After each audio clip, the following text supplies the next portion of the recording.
Certains avaient appelé à une Europe de la défense et je pense que vous étiez aussi intervenu par rapport à la France au Mali et le manque de soutien Oui. des autres États membres. Quels sont les freins à une Europe de la défense et à plus d'intervention européenne? C'est vrai, vous avez raison. On a un déficit et j'appelle de mes voeux qu'on ait vraiment la responsabilité de créer une vraie politique européenne de la défense. Je vous ai parlé tout à l'heure de l'Europe affaiblie dans les événements d'Ukraine et de Crimée. L'Europe, les États-Unis avec Obama ne voulaient pas trop se mêler de cela. D'ailleurs, Obama est quand même quelqu'un d'affaibli aussi. Mais l'Europe a montré que sa diplomatie ne fonctionnait pas. Comment voulez-vous qu'une diplomatie étrangère puisse fonctionner correctement s'il n'y a pas derrière une vraie force de dissuasion, c'est-à-dire une vraie politique européenne de défense? Et pour tout faire pour ne pas s'en servir sur le territoire de l'Ukraine, bien évidemment, mais quand il s'agit d'assurer la sécurité de populations en Afrique et de lutter contre le terrorisme, c'est un vrai fléau, problème pour l'Union européenne dans sa globalité.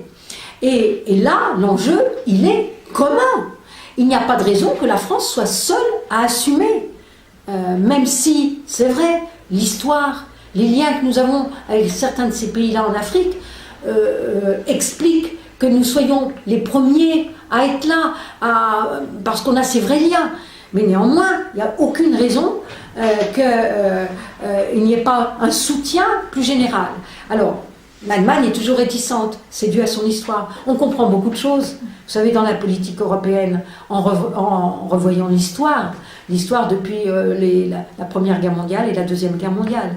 Et ça explique le comportement de certains États membres, la volonté de neutralité de certains, qui pour nous, nous les Français, on ne comprend pas cela.